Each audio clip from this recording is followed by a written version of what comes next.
Barriendo el piso, el conserje descubre que la millonaria es su abuela perdida. Ahora todas quieren casarse con él.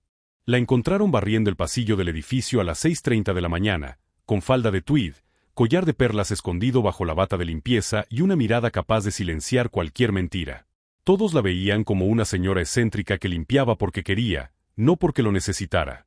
Lo que nadie imaginaba es que esa mujer era dueña del complejo financiero más poderoso de México. Pero antes de seguir, regálame un favor, dale like, comenta desde qué parte del mundo nos estás viendo y suscríbete al canal para no perderte ni una historia como esta. Ese mismo día, un joven trabajador llegó al edificio cargando cajas, nervios y una necesidad grande de empezar de cero.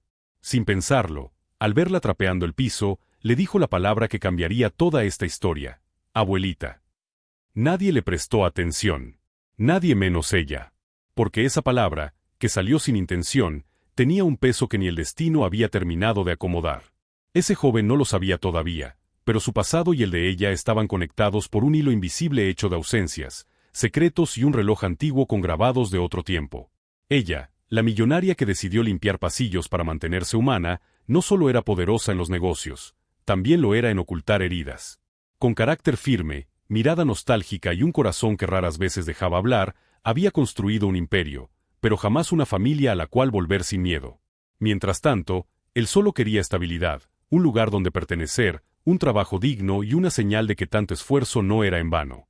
Y el universo, que no usa reloj pero nunca se equivoca, los puso frente a frente sin preparar a ninguno. Si ya te atrapó esta historia, déjamelo saber en los comentarios y cuéntame, ¿crees en las coincidencias o en el destino? No olvides suscribirte, porque lo que sigue cambia absolutamente todo. Porque aquí, entre trapeadores, nostalgia y secretos que huelen a café de olla, comienza una historia que nadie vio venir, donde las riquezas no se heredan, se descubren, y a veces, las verdades más grandes están escondidas en los lugares más simples. A las 6:30 de la mañana, cuando el cielo de la Ciudad de México apenas comenzaba a tornarse naranja por el amanecer, y el sonido distante del organillero empezaba a mezclarse con los puestos de café de olla y bolillos recién horneados en las esquinas, ella ya estaba ahí.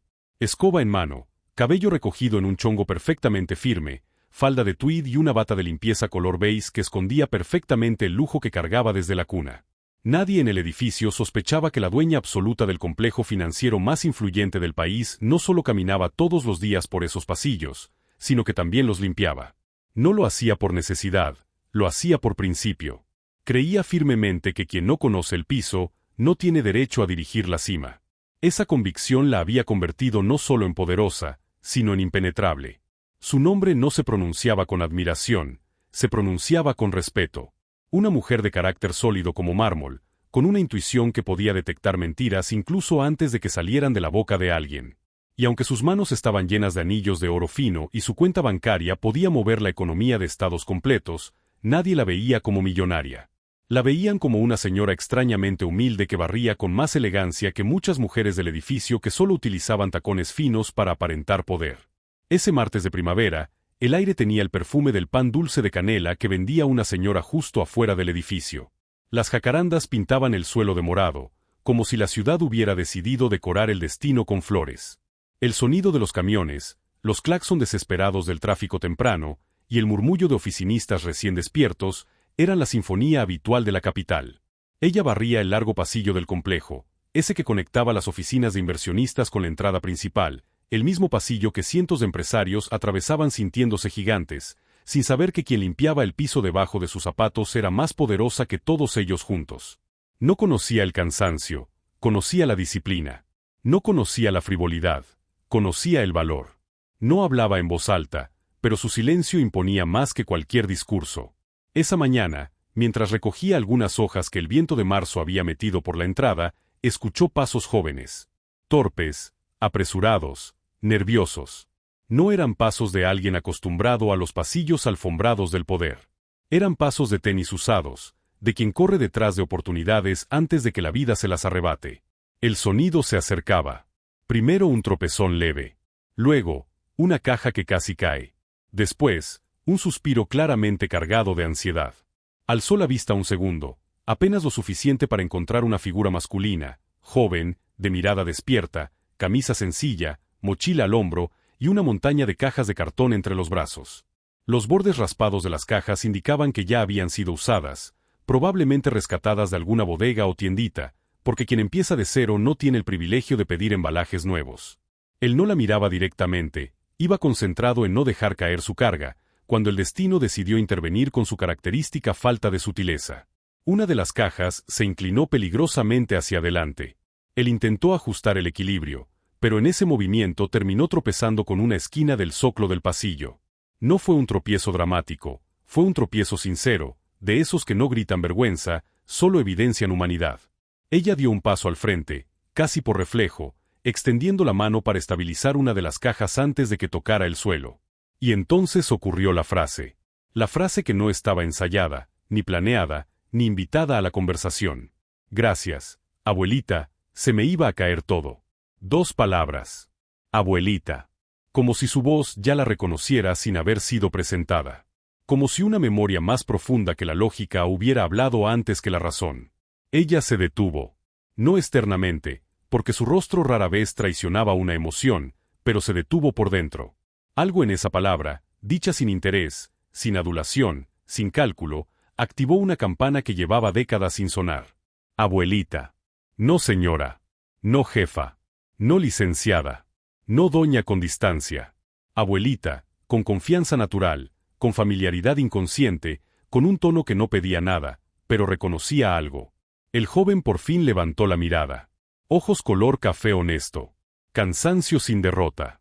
Un brillo de genuina nobleza que no se aprende, se trae. Perdón si fui irrespetuoso, es que, me salió sin pensar. Mi abuela me decía que todas las manos que ayudan merecen cariño, aunque no te conozcan todavía. Ella no respondió de inmediato. No porque no supiera qué decir, sino porque se dio el lujo inusual de dejar que el silencio hablara primero. Después asintió apenas, como quien acepta un saludo que aún no entiende, pero que siente conocido. No te preocupes, muchacho. Aquí nadie se ofende por reconocer humanidad. La voz de ella era grave, serena, no autoritaria, pero exacta, como una regla que mide destinos. Él acomodó por fin las cajas en el piso, se limpió el sudor de la frente con el antebrazo y examinó el pasillo como si apenas entendiera dónde estaba parado. ¿Es normal que la señora de limpieza abra tan temprano el edificio?, preguntó sin malicia. Ella sonrió por dentro. A veces, las cosas grandes empiezan antes de que el mundo despierte. La respuesta lo dejó pensando. No entendió del todo, pero la guardó en su memoria como una frase que algún día iba a tener explicación. ¿Trabaja aquí?, preguntó él. Todos piensan que sí. ¿Y, si trabaja aquí? Digamos que este lugar también es mío. Él rió. Una risa ligera, limpia, sin burla, creyendo que la señora hacía un chiste extraño. Yo también digo que el metro es mío cuando llego temprano y no hay gente, contestó con naturalidad. Ese intercambio, sencillo e insignificante para cualquiera que lo hubiera presenciado desde afuera, era en realidad la fisura en una presa que llevaba décadas conteniendo verdades. Ella siguió barriendo. Él se acomodó la mochila otra vez, cargó las cajas y antes de irse, se detuvo. No por deber, sino por instinto. ¿Cómo se llama, abuelita? Es para, ya sabe, saludarla bien si la vuelvo a ver. Ella inclinó apenas la cabeza. No daba su nombre a desconocidos. No porque fuera desconfiada, sino porque su nombre tenía poder, y el poder siempre tiene que administrarse. Llámame como me llamaste. A veces los nombres que uno no elige son los que mejor le quedan. Él decidió no insistir. Agradeció otra vez con la mirada y siguió su camino hacia el elevador. Los pasos se alejaron. Las puertas metálicas se abrieron con ese ruido clásico que todos los edificios viejos de la ciudad comparten. Subió. Desapareció. Ella quedó sola otra vez en el pasillo. Pero nada era igual. Esa mañana, el trapeador pesó un poco más. No por el agua, sino por la memoria. Porque algunas palabras no limpian el piso, limpian el pasado. Y sin que nadie lo supiera todavía, ese muchacho, que llegó al edificio buscando oportunidad, acababa de encontrar un hilo invisible que lo conectaba con la mujer que podía cambiar su destino sin proponérselo. Y ella, que creía haber cerrado todas las puertas del ayer, acababa de escuchar tocar una que nunca imaginó que volviera a abrirse. Porque la vida, cuando decide sorprender, no pide permiso. Y a veces, las mayores revelaciones no vienen con música dramática. Vienen con una escoba, una caja a punto de caer, y una inocente abuelita dicho desde el alma. El resto de la mañana transcurrió con esa normalidad engañosa que ocurre justo antes de que la vida cambie para siempre. El edificio despertaba con el murmullo de las impresoras encendiéndose, tacones marcando ritmo en el mármol, el silbido de las puertas automáticas y el aroma del café americano que inundaba el lobby como un ritual corporativo. Ella continuó limpiando con movimientos precisos, casi ceremoniales. Cada barrido era lento, consciente, como si no solo recogiera polvo, sino pedazos de historias ajenas que nadie notaba. El eco suave de la escoba sobre el piso resonaba más fuerte que los millones que se movían en los pisos superiores. El joven, en cambio, apenas había llegado a la planta donde comenzaría su nueva labor como asistente de mantenimiento auxiliar, un puesto modesto, temporal y sin brillo, pero con algo invaluable, la promesa de un inicio. No lo contrataron por currículum, sino por insistencia. Llegó 3 días seguidos a dejar su solicitud, sonriendo incluso cuando le decían ya veremos. Eso terminó gustándoles, la terquedad educada de quien necesita que le digan sí una sola vez para demostrar que lo merece. Dejó las cajas en un cuarto asignado y mientras respiraba para ordenar su mente, un objeto pequeño cayó de su mochila sin que lo notara. Rodó un poco por el piso y quedó en silencio, atrapado en la sombra del anaquel, un reloj antiguo de bolsillo, con un grabado apenas perceptible en la tapa. Había sido de su madre, quien siempre dijo que era el único recuerdo de una historia familiar que jamás pudieron reconstruir por completo. Abajo, en el lobby, la millonaria caminaba hacia el área donde guardaba los artículos de limpieza cuando escuchó 2 recepcionistas murmurar con el típico tono curioso que florece cuando hay novedad. Dicen que hay un chico nuevo, uno que no parece de aquí, que viene de fuera de la ciudad, dicen, y que le dieron el puesto porque nadie más lo quiso. Sí, pero dicen que está guapo. Y joven. Eso siempre ayuda. La millonaria no reaccionó a la conversación, pero sí a la energía que flotaba alrededor. Lo supo de inmediato. Cuando alguien nuevo entra a un ecosistema cerrado, se convierte en objeto de suposiciones, expectativas y, a veces, oportunidades disfrazadas. El clima afuera cambió. Una lluvia ligera comenzó a golpear los ventanales altos. El olor a tierra mojada llegó hasta los pasillos internos, trayendo esa melancolía tan mexicana que combina nostalgia con esperanza, como un bolero cantado desde el corazón. Las nubes hicieron que el brillo del mármol del piso pareciera más profundo, casi espejo. Fue en ese intervalo donde ocurrió el primer acontecimiento significativo del día. Una secretaria de dirección, elegante y siempre impecable, pisó el piso húmedo que aún no estaba seco del todo. El tacón resbaló y el equilibrio se le fue de un segundo a otro. Nadie alcanzó a reaccionar, excepto él. El joven apareció de la nada, dejando sus herramientas en el aire y extendiendo ambos brazos para sostenerla antes de que tocara el piso. Lo hizo con reflejo puro, sin un solo cálculo social. No hubo coquetería, no hubo pose, solo instinto. Todo sucedió rápido, pero lo suficiente lento para que varias personas lo notaran. ¿Está bien?, preguntó, genuinamente preocupado. Sí, gracias. No sé qué hubiera pasado si. No terminó la frase.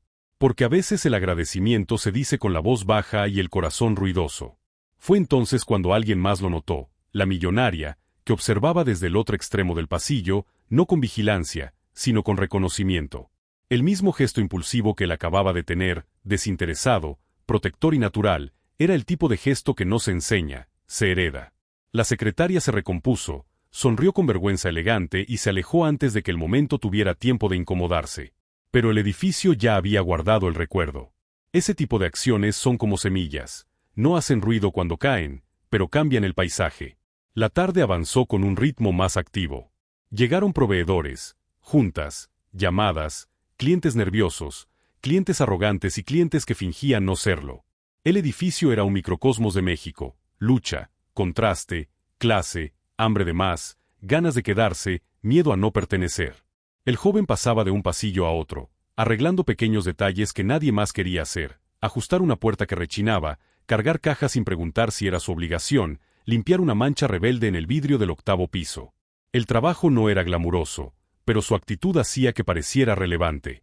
Mientras tanto, la millonaria había recibido un paquete en privado: papeles viejos, documentos que llevaba semanas esperando, archivos que conectaban puntos sueltos de un pasado que nunca se había permitido revisar a fondo. No hablaban de dinero. Hablaban de ausencias, de raíces, de ramas incompletas en un árbol familiar que creció torcido por decisiones que nadie tuvo el valor de enfrentar. No abrió los documentos todavía. Había aprendido que la verdad no se lee con prisas. A las 3 de la tarde, la lluvia se había transformado en tormenta típica capitalina, pesada, insistente, ruidosa. El sonido contra los cristales era como un aplauso desordenado. Y junto con la lluvia, llegó una falla eléctrica. Las luces parpadearon. Una vez, 2, 3. Hasta que el edificio entero quedó en semioscuridad, iluminado solo por lámparas de emergencia y el color gris del exterior empapado. El elevador se detuvo entre pisos. El murmullo de incomodidad creció. Los empleados murmuraban que la planta eléctrica tardaría al menos 20 minutos en estabilizarse y que tendrían que operar manualmente varias áreas.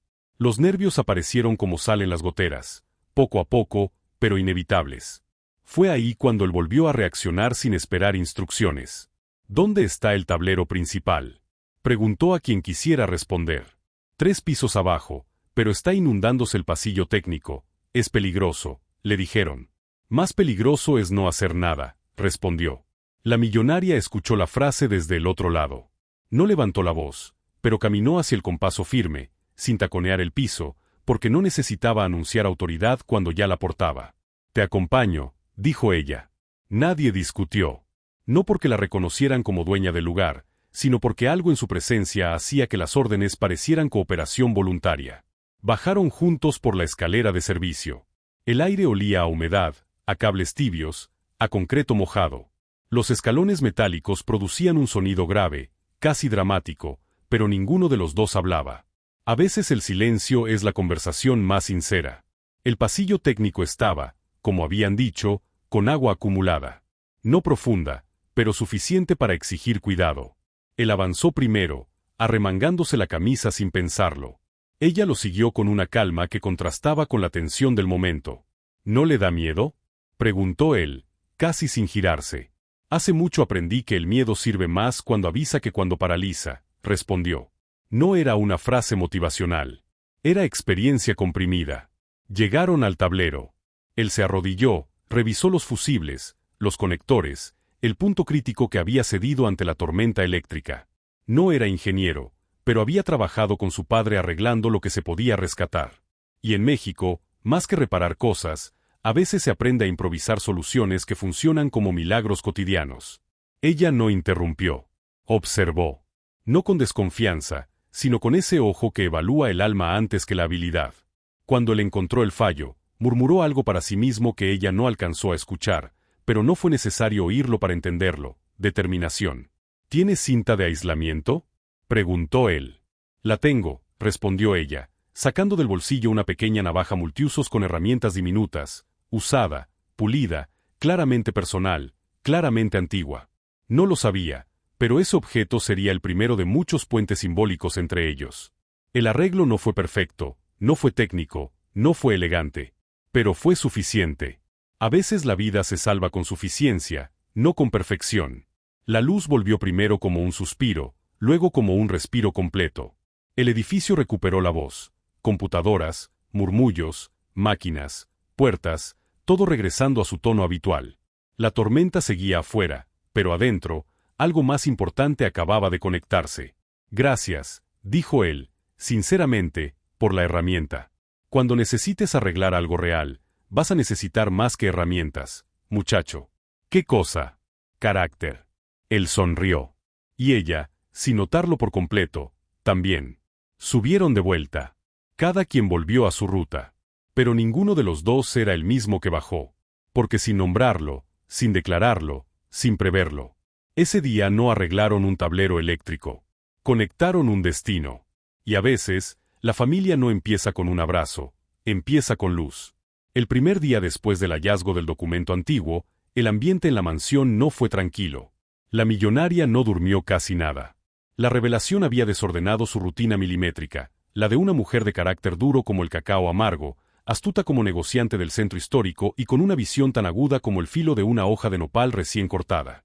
Siempre había mantenido el control de su vida, de su empresa de alimentos artesanales y de la enorme red de fundaciones que sostenía en distintas regiones del país. Pero ahora, por primera vez en años, algo escapaba de sus manos, su propia historia familiar. El olor del café de olla, con su toque de canela y piloncillo, llenaba la cocina cuando apareció muy temprano. No fue coincidencia que eligiera ese lugar. Allí convivían los empleados, lejos del lujo del comedor principal. Quería observar sin ser observada, medir con los ojos lo que su corazón todavía no se atrevía a aceptar. El joven conserje llegó puntual, con el uniforme bien planchado, aunque las suelas de sus zapatos tenían el desgaste de quien camina mucho porque el transporte no siempre alcanza. No lo saludó de inmediato. Solo observó cómo agarraba la escoba, cómo comenzaba su rutina por las esquinas del patio trasero, cómo retiraba las hojas de bugambilia que siempre caían durante la noche. Había un ritmo en sus manos, una coordinación silenciosa que hablaba de constancia. Eso le provocó un recuerdo sensorial que no esperaba, el sonido de las escobas de vara en la plaza del pueblo donde de niña pasaba los veranos. Ese SHHH rítmico que muchos asociarían con pobreza, pero que para ella olía a hogar y pan recién hecho. Cuando por fin habló, fue directo, sin rodeos. Cada palabra suya era como el golpe seco de una canica contra el cristal. «Necesito que me ayudes con algo», dijo.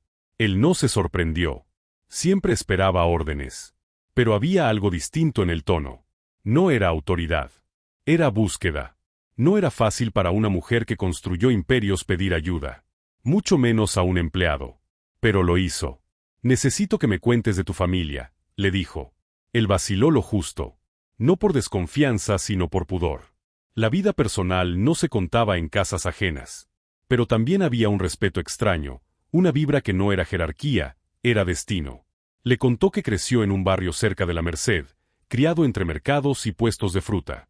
Que su madre le enseñó a nunca desperdiciar, que su abuela le daba atole cuando llovía fuerte y que siempre hubo rumores en la familia sobre una mujer que se fue joven del pueblo para buscar oportunidades, pero que jamás regresó.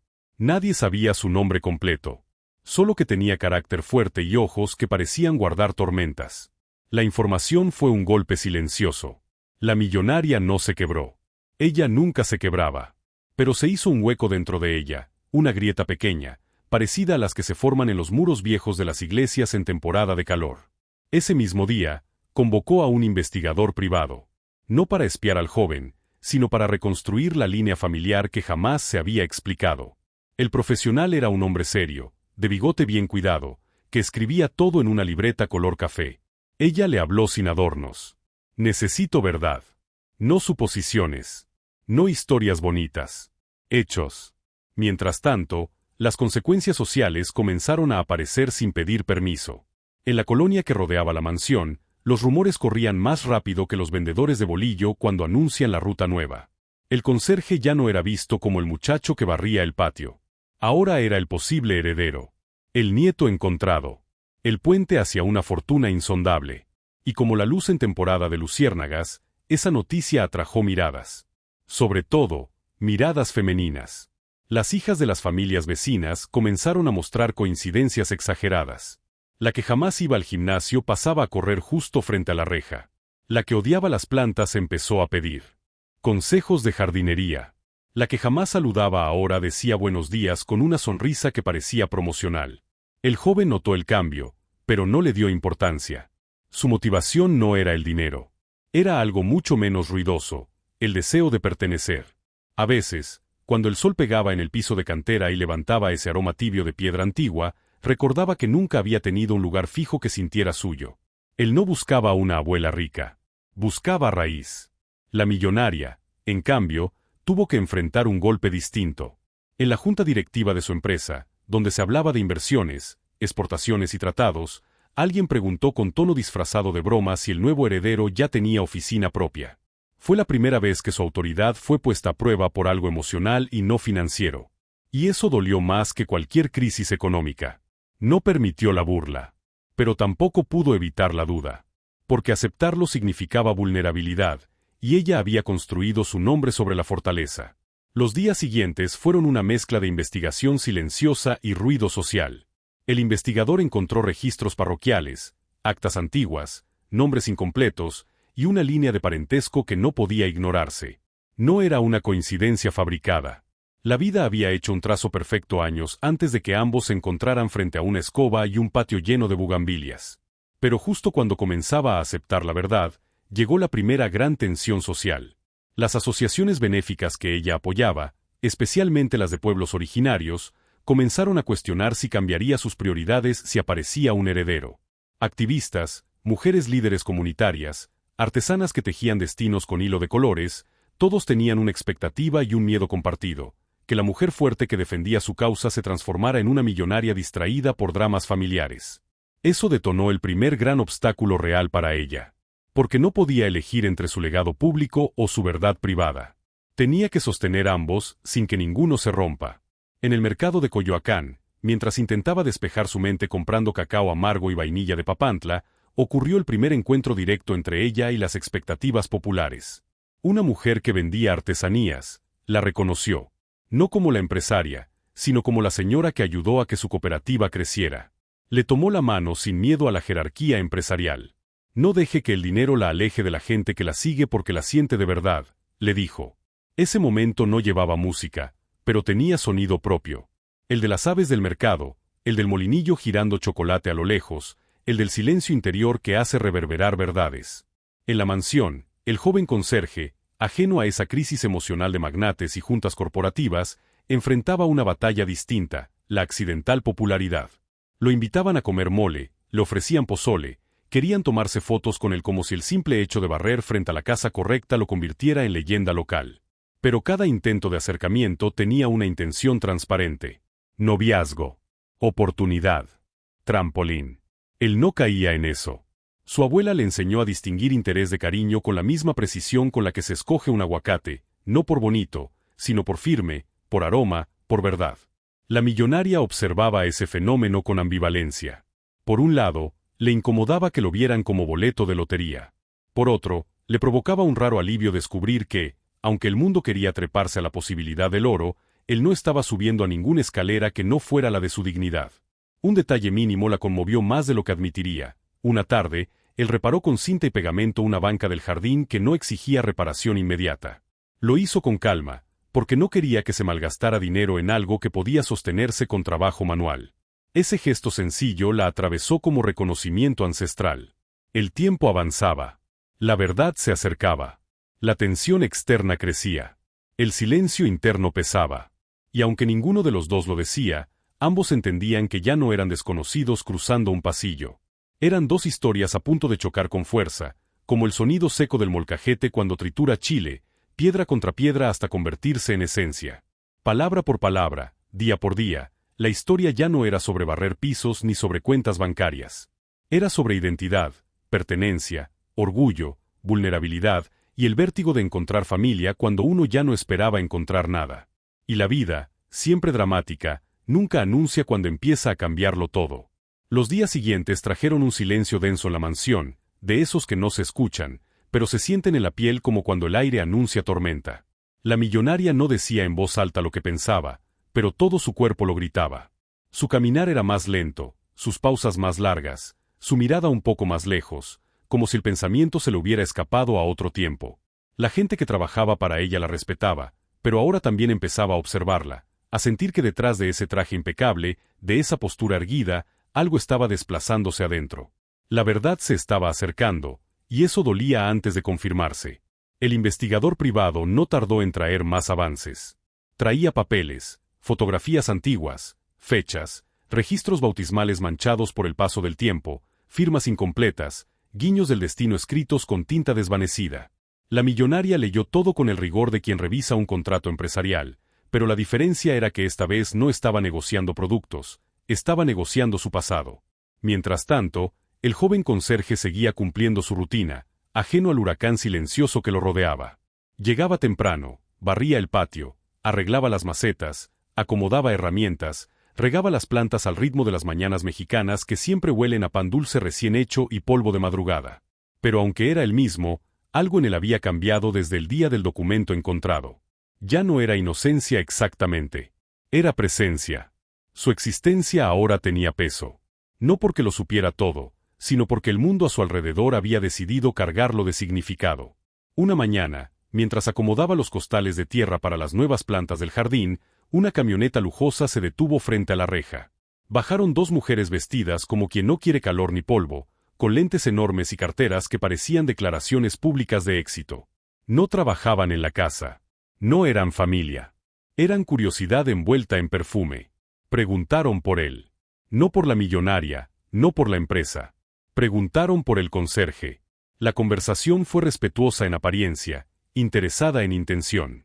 Le hablaron de oportunidades, de casualidades, de destinos cruzados, de lo bonita que se veía la vida cuando alineaba caminos. Le ofrecieron conectar, conocer, convivir, sin decirlo directamente, pero dejando claro lo que buscaban. Matrimonio como ascensor social. Afecto como moneda. Familia como inversión. Él escuchó sin molestia, pero también sin ilusión. No era la primera vez que veía a alguien intentar comprar lo que no se vendía. Él conocía el valor del trabajo que cobraba con cansancio, no con promesas. Al despedirse, les dio las gracias. No se ofendió, pero tampoco abrió la puerta a nada más. La educación era su muralla, la indiferencia era su candado. Dentro de la casa, la millonaria había observado todo. Desde lejos. Se dijo a sí misma que no le importaba, que eso no era asunto suyo, que si el muchacho quería caminar por ahí, que caminara. Pero la punzada en el estómago no se fue. No era celos, no era control. Era ese instinto animal que solo aparece cuando alguien roza a algo que podría ser tuyo sin tu haberlo declarado todavía. Ese mismo día, ocurrió el primer choque emocional real entre ambos, aunque ninguno de los dos lo planeó. Ella lo llamó al despacho con una excusa mínima, mover unas cajas que literalmente cualquier persona podría mover. Él entró. El silencio se paró entre ellos como un tercer personaje. No fueron las palabras lo que tensó el aire, fue lo que no se dijeron. Mientras acomodaba las cajas, una de ellas se abrió y dejó caer una serie de fotografías viejas. Fotografías que no estaban ahí por accidente. Ella las había dejado cerca. Como quien tira una semilla sin decir que espera que crezca. Él se agachó a recogerlas. Las miró uno por uno. En una había una mujer joven con mirada fuerte, de trenzas largas y vestido bordado a mano. En otra, un patio con árboles de limón idénticos a los de su pueblo de infancia. En otra, una fiesta patronal que parecía sacada del álbum de su abuela. Algo en esas imágenes lo tocó. No era historia ajena. Era eco propio. ¿Quién es ella?, preguntó, señalando a la mujer de las trenzas. La millonaria no respondió. No porque no pudiera, sino porque si lo hacía, ya no habría marcha atrás. El silencio habló por ella. Él no insistió, pero guardó la pregunta en el pecho como quien guarda una piedra caliente. Mientras la tensión se acumulaba dentro de la casa, afuera las ciudades seguían moviéndose con el ritmo de México, vendedores de elotes gritando calientes, camiones de transporte colectivo con música alta y pasajeros medio dormidos, mercados donde el regateo es idioma oficial y el chile es religión gastronómica. La vida no se detiene porque alguien esté a punto de descubrir que su linaje no es el que creía. Pero esas calles, esos mercados, esos jardines con bugambilias sangradas de color, estaban influyendo en cada decisión que los personajes no sabían que estaban tomando. Los contrastes se hicieron más evidentes. Mientras la millonaria participaba en reuniones de alto nivel donde se discutían exportaciones de mezcal, tratados con comunidades artesanales y la valorización de productos de origen, el joven conserje caminaba el mercado de la colonia para comprar tortillas a mano, escuchaba la misma lengua del pueblo que no necesitaba traducción para transmitir verdad. Mientras ella firmaba acuerdos para conservar tradiciones mexicanas, él las vivía sin darse cuenta de que eran las mismas que ella intentaba proteger desde otras trincheras. Ambos defendían lo mismo, solo que desde historias económicas diferentes. Y ahí comenzó una subtrama que empezó a tejerse casi sin que nadie lo notara.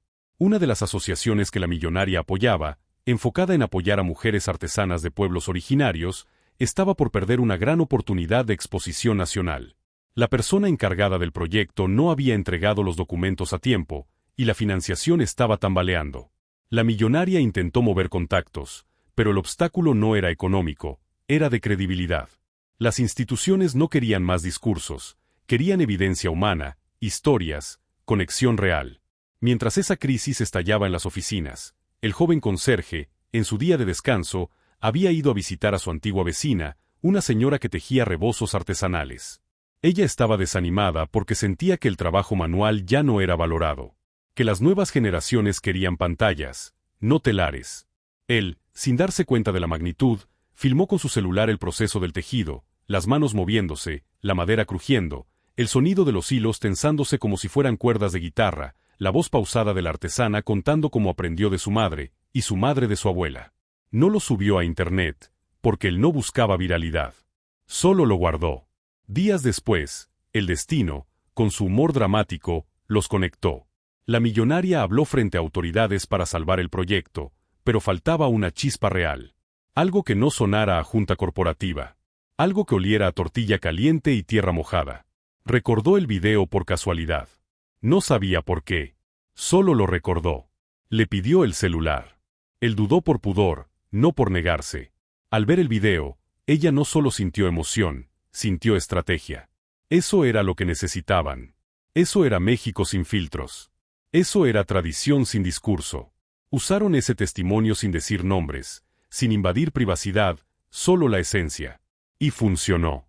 El proyecto no solo se salvó, se fortaleció. Las artesanas fueron reconocidas, el tejido valorado, la historia honrada. Y por primera vez, el joven sintió que algo que él hizo, sin querer, había cambiado el destino de muchas personas. Y por primera vez, la millonaria sintió que el verdadero poder no era el dinero, era el origen bien contado. No hablaron de familia ese día. No era necesario. Porque a veces el parentesco no se confirma en un documento, sino en los actos que se alinean sin explicación lógica. Pero también ese día nació un nuevo conflicto, más íntimo y peligroso que el de las empresas, las herencias o las expectativas ajenas. Un conflicto silencioso que ninguno de los dos sabía verbalizar. Porque cuanto más se acercaban a la verdad, más grande era el miedo a perder lo que no habían nombrado todavía. La primera grieta visible no ocurrió en un momento dramático, sino en una conversación mínima, de esas que parecen inofensivas. Fue una tarde en la que el calor de la ciudad golpeaba como plancha recién encendida y el aire cargaba ese olor a pavimento caliente mezclado con tamales de esquina y gasolina tibia. La millonaria salía de una reunión, con el saco doblado en el brazo y la mente saturada de cifras, informes y expectativas ajenas. Caminó hacia el jardín interior de la mansión buscando 5 minutos de silencio. No contaba con encontrarlo a él ahí. El joven estaba sentado en un banco de cantera, lijando un trozo de madera que se había astillado por la lluvia de la semana anterior. No lo hacía por obligación. Lo hacía porque le nacía cuidar lo que otros no cuidaban. Sus movimientos eran lentos, precisos. Cada pasada de lija soltaba un polvo fino que flotaba en el aire como partículas de memoria. ¿Por qué lo arreglas si nadie te lo pidió?, preguntó ella sin rodeos, aunque en su voz había menos mando que curiosidad. Él no dejó de lijar. Porque sirve. Y lo que sirve, se cuida. Ella no esperaba una frase sencilla que la desarmara más que una discusión de junta directiva. Porque en ella había filosofía de vida, no reacción instantánea. Se sentó. No como jefa. Se sentó como ser humano cansado. El silencio fue cómodo. De esos que no necesitan relleno, porque nada falta. Desde la avenida llegaba el sonido lejano de un organillero, lento, nostálgico, casi melancólico, con esa música que parece contar historias que nadie escribió pero todos sienten. Un vendedor gritó aguas frescas, de Jamaica bien fría. Una moto pasó a toda prisa haciendo vibrar la reja, y en algún punto cercano un perro ladró como quien comenta la vida de los demás. La ciudad siempre habla, incluso cuando uno intenta no escucharla. La millonaria respiró. Un inhalar largo. Lo que salió no fue aire, fue vulnerabilidad disfrazada de pregunta. ¿Tú crees que una persona nace con destino o lo construye? El joven la miró por. ¿Qué te pareció esta historia? Déjanos tu comentario y cuéntanos desde dónde nos estás viendo. No olvides suscribirte al canal. Quédate hasta el final. Hay una palabra secreta esperándote. Primera vez de frente sin barrera de jerarquía. Fue una mirada limpia, sin adivinanzas. Yo creo que uno nace con semillas, pero si nadie las riega, el destino nunca crece. Algo en el pecho de ella se movió. Las palabras no tenían lógica empresarial, pero tenían verdad humana. Y lo humano era el idioma que ella llevaba años hablando en silencio. Ese intercambio mínimo operó como preparación para lo que venía, porque la historia empezaba a exigir respuestas más grandes. Mientras tanto, las consecuencias del rumor estaban alcanzando nuevos niveles. Ya no era solo el barrio comentando. Ahora la atención empezaba a filtrarse en círculos sociales donde los apellidos cuentan más que las acciones. Una famosa conductora de un programa matutino, conocida por sonreír como quien vende certezas, mencionó indirectamente la historia de la heredera que apareció limpiando patios. No dio nombres, pero no hacía falta. El público mexicano sabe unir puntos con rapidez brutal. El morbo se despertó. Las especulaciones crecieron. Y lo que empezó como susurro, se volvió narrativa popular. No tardaron en llegar más visitantes no solicitados a las puertas de la mansión. No eran pretendientes directos, ahora eran mediadores, intermediarias, conocidas de conocidas, señoras bien conectadas cuyo discurso empezaba con «yo solo quiero ayudar». Querían presentar jovencitas de buena familia con valores, modales y sonrisas ensayadas. Ofrecían encuentros casuales, cenas espontáneas, coincidencias convenientemente planeadas. La lógica era clara: quien llegara primero al supuesto heredero, llegaría a la fortuna. La millonaria observaba cada intento con un cansancio que ya no era físico. Era un agotamiento espiritual. Aquello ya no era un juego de coincidencias, era la demostración cruda de que el dinero no solo atrae luz, también moscas. El joven, por su parte, comenzaba a sentirse observado como mercancía, y no como persona. Eso empezó a incomodarlo de una manera que no sabía nombrar. Lo hacía caminar más rápido, quedarse menos tiempo en espacios compartidos, elegir rutas periféricas dentro de la casa. No era arrogancia, era autoprotección. El primer obstáculo interno del capítulo se materializó en él, el miedo de dejar de ser dueño de sí mismo si alguien más contaba su historia antes que él. La millonaria lo notó, porque ella conocía ese lenguaje corporal. Era el mismo que usaba cuando el mundo quiso decirle quién debía ser en su juventud. Y ahí se abrió el primer punto de inflexión significativo. Ella decidió proteger algo que todavía no aceptaba como suyo. Mientras las dinámicas personales se tensaban, otro frente se abría silenciosamente. La empresa de la millonaria estaba a punto de firmar un convenio gigantesco para exportar productos artesanales mexicanos a mercados internacionales, valorizando el origen cultural, no solo el valor comercial. Era un proyecto que podía cambiar miles de vidas en comunidades pequeñas. Pero había un requisito clave: la empresaria tenía que dar un discurso público en una gala transmitida en televisión nacional. Y no podía sonar a marcas, negocios o estadísticas. Tenía que sonar a verdad.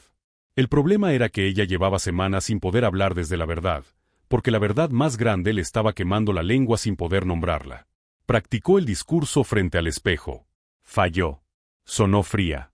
Practicó frente a asesores de imagen. Sonó calculada. Practicó frente a ejecutivos. Sonó inaccesible. El mensaje correcto no existía porque todavía no venía del lugar correcto. Esa crisis interna se convirtió en el segundo gran obstáculo del capítulo. No podía salvar lo que amaba defender sin antes reconciliarse con su propia historia.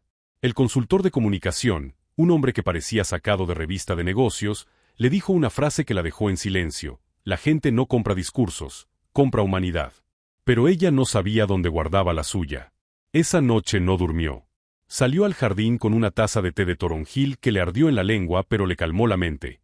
El cielo mexicano tenía pocas estrellas visibles por la luz de la ciudad, pero la luna estaba tan clara que convertía la noche en un escenario casi plateado. Ahí, otra vez sin buscarlo, lo encontró a él. El joven estaba recostado en el pasto, viendo el cielo como quien no tiene prisa, como quien entiende que hay cosas que no se apresuran.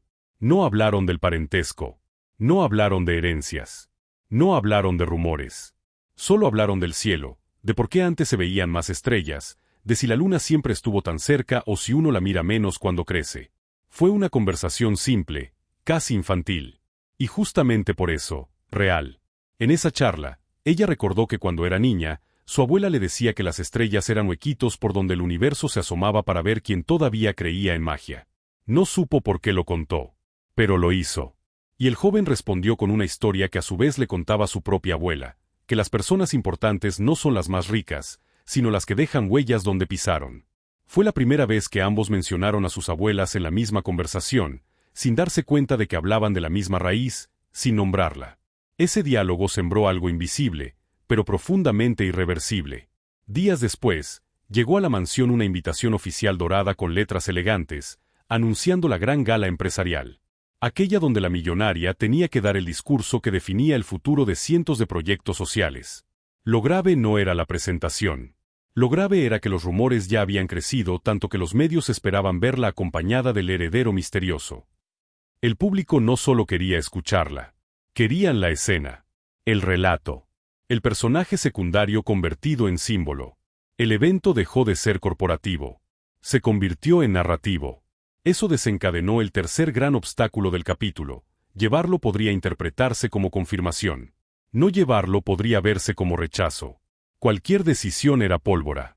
Mientras tanto, en un mercado del centro, el joven escuchaba historias de mujeres que hablaban emocionadas de la posible historia de telenovela que se estaba formando. Lo decían con brillo en los ojos, sin saber que el protagonista del rumor estaba a 2 puestos de distancia comprando aguacates. Una señora le dijo en voz alta: «México ama cuando la vida devuelve lo que parecía perdido». Y esa frase, simple y popular, pesó más que cualquier reporte financiero. Todo convergía. Todo empujaba. Todo presionaba. Ese capítulo del destino ya no se estaba escribiendo en silencio. Ya tenía público, expectativas, intereses, tensiones, emociones y un centro, una mujer que no sabía cómo aceptar su pasado, un joven que no quería perder su esencia, y un país entero, sin saber nombres exactos, listo para enamorarse de la historia. Porque México no solo mira, México siente. Y esa historia ya no tenía camino de regreso. A la mañana siguiente, el cielo de Monterrey amaneció despejado, como si la ciudad supiera que algo importante estaba por ocurrir.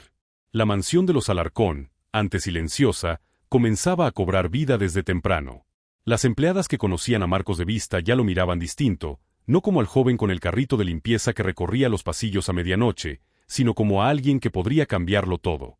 Marcos había pasado la madrugada en vela, contemplando el certificado, los papeles del laboratorio, el anillo con el sello familiar que doña Mercedes insistió en mostrarle como prueba irrefutable de la herencia sanguínea.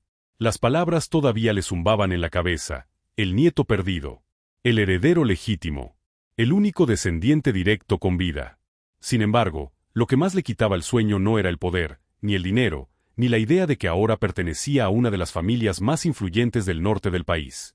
Lo que más le dolía era entender que su abuela lo había buscado sin descanso durante años, mientras él crecía creyendo que estaba solo en el mundo. La historia que Mercedes le contó era cruda. Su hija, la madre de Marcos, había huido de casa a los 16 años por un amor prohibido. Un hombre sin apellido, decían los Alarcón. Un romance que desató una tormenta familiar. La joven nunca regresó. Años después, Mercedes la halló sin vida en un hospital de Guadalajara tras complicaciones de salud derivadas de una vida dura. Pero el niño no estaba. Su hija lo había entregado en adopción antes de morir, creyendo que así estaría a salvo de la vida que ella llevaba. Especulaciones, investigadores privados, búsquedas internacionales, sombras de rumores. Pero ninguna pista certera hasta ahora. Marcos nunca imaginó que su pasado era un rompecabezas tan grande como ese. Aún con el peso del pasado encima, se levantó decidido a bajar al comedor. No sabía si quería ser tratado como familia o seguir siendo visto como el muchacho que limpiaba pisos para pagar la renta. Lo único que tenía claro es que no quería cambiar su esencia. Al abrir la puerta de su habitación temporal, encontró a Sofía esperándolo. Sofía era la nieta política de la familia, la única que lo había mirado como persona desde el primer día. No era la más popular entre la dinastía Alarcón, pero era inteligente, observadora y extrañamente genuina en un mundo lleno de máscaras. «Buenos días», dijo ella con voz suave. Marcos tardó un segundo en responder. Todavía se sentía el mismo, pero el planeta a su alrededor había cambiado de ritmo. «Buenos días, Sofía». Se miraron sin hablar. No era necesario. Había en ese silencio una sinceridad que ninguno de los dos encontraba en los demás. «¿No dormiste?», preguntó ella con el ceño ligeramente fruncido. Y él sonrió apenas. «No mucho.